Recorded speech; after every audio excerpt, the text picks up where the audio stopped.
Breaking news from around your world on this Wednesday, March 27th, 2019. I'm Larry Rice. The United Nations Security Council will meet Wednesday at the request of Syria over President Donald Trump's decision to recognize Israel's sovereignty over the Golan Heights. Israel captured the Golan Heights from Syria in the 1967 Middle East War and annexed it in 1981 in a move the UN Security Council declared null and void and without international legal effect. In a letter to the 15-member Security Council requesting a meeting, Syria described the U.S. decision as a flagrant violation of Security Council resolutions. The European members of the Council, France, Britain, Germany, Belgium, and Poland, said on Tuesday they did not recognize Israel's sovereignty over the territories it's occupied since June 1967, including the Golan Heights, and raised concern about broader consequences of recognizing illegal annexation and also about the broader regional consequences. Saudi Arabia, the United Arab Emirates, Bahrain, Qatar, and Kuwait on Tuesday criticized the U.S. decision and said the territory was occupied Arab land. Riyadh and Abu Dhabi said it was an impediment to peace. Iran echoed the comments, describing Trump's decision as unprecedented in this century. Kim Jong-un is turning his attention to North Korea's military following the breakdown of talks with President Trump in Hanoi, Vietnam. Pyongyang's state-controlled news agency, KCNA, reported Wednesday the North Korean leader called for a golden age in military construction. Kim made the declaration during the fifth general meeting of lower-ranking military officers that include company commanders and political supervisors. Kim previously presided over the general meeting of company commanders in 2013. South Korean news service News One reported Kim's presence at the meeting indicates he is adhering to a party-centered supervision of the military rather than abiding by the military-first approach of his father.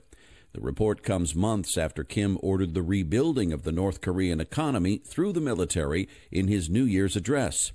Kim and Trump walked away from their second summit without a deal, but speculation is rising the two countries are meeting in Beijing for secret talks. A diplomatic source in Beijing told Yonhap News that U.S. and North Korean officials have made contact several times in Beijing.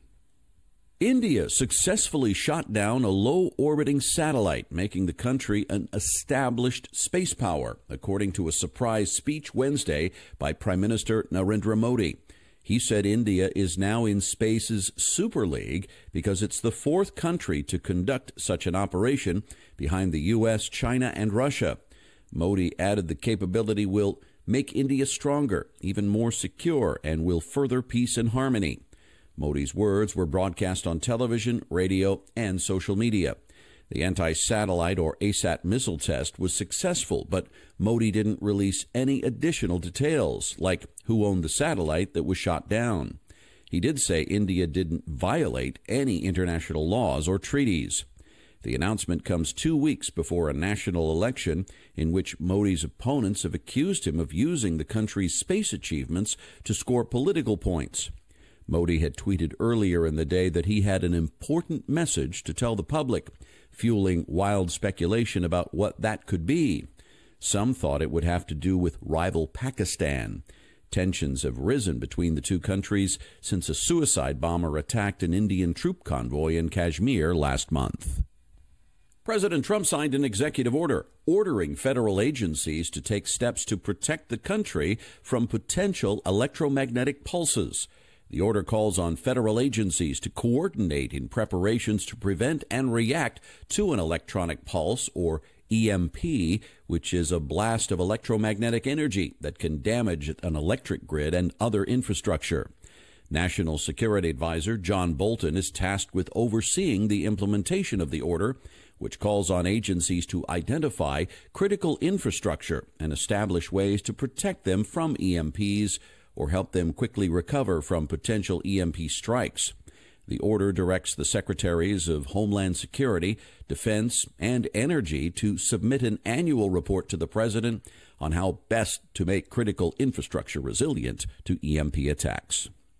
Austrian authorities arrested a 42-year-old Iraqi man in Vienna in connection with failed terror attacks on railways in Germany late last year. Prosecutors accused the man of being an Islamic State sympathizer and attempting to sabotage high-speed trains. Police revealed that back in October, a high-speed train hit a steel cable stretched across the tracks between electrification masts on the Nuremberg-Munich line in Germany. The driver's cab of the train was damaged, but police said there were no injuries. Investigators found what was described as a threatening note written in Arabic nearby. Police discovered damaged overhead wires in Berlin, as well as a note in Arabic and a flag of the Islamic State militant group in December. Vienna prosecutors said that the suspect was granted refugee status 20 years ago. Authorities said the suspect praised several Islamist terror attacks on social media, including the 2016 truck attack in France that killed 86 people. A local media report said he called for revenge for the March 15th New Zealand attack, in which a right-wing suspect is accused of killing 50 worshippers at 2 mosques in Christchurch. The House Tuesday failed to override President Trump's veto of a resolution against the president's declaration of a national emergency at the U.S.-Mexico border. Some Republicans voted with the Democrats in favor of keeping the resolution alive, but Trump's opponents fell short of the two-thirds majority needed for an override. Trump declared the national emergency to obtain funding for border wall construction, saying an influx of migrants and overloaded immigration systems required additional measures. Both the House and Senate passed a resolution disapproving of the move, with many Republicans joining in the rebuke. Trump blocked it with the first veto of his presidency.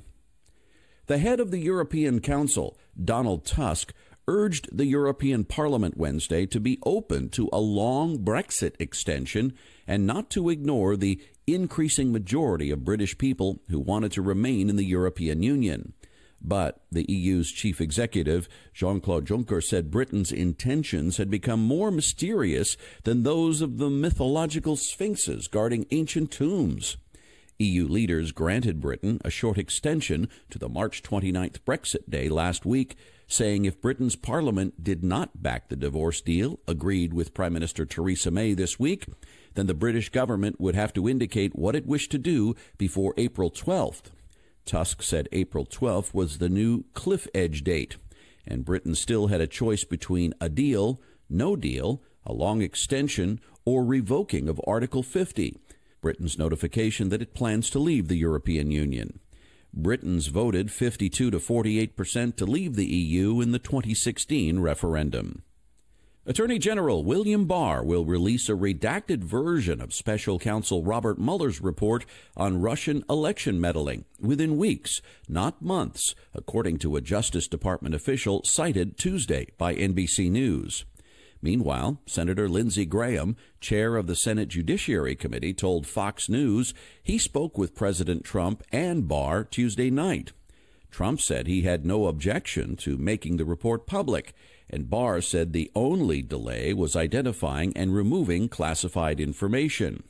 Barr already provided his summary of Mueller's findings, saying there was no evidence Trump's team colluded with Moscow, but leaving open the question of whether Trump obstructed justice. Prominent Democrats have demanded Barr provide the full report by April 2nd.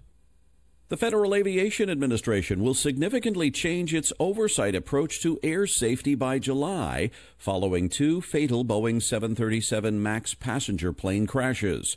That's according to written congressional testimony seen by Reuters. At a Senate Commerce Subcommittee hearing Wednesday, the acting head of the FAA, Dan Elwell, will say the agency's oversight approach must evolve after the deadly crashes. Lawmakers are expected to question Elwell on how the FAA intends to change the process by which a manufacturer, such as Boeing, can to a large extent certify their own planes and flight software systems. Anti-stall software on the Boeing 737 MAX plane is among the leading areas of focus for investigators in the 2 crashes. Investigators have pointed to clear similarities between the crashes, putting pressure on Boeing and the FAA to come up with an adequate fix.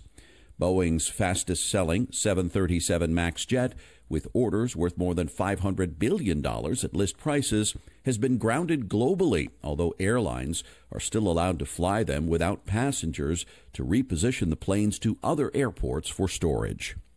And that's your update for this Wednesday, March 27th, 2019. I'm Larry Rice. Thanks so much for listening, and I hope you have a wonderful day.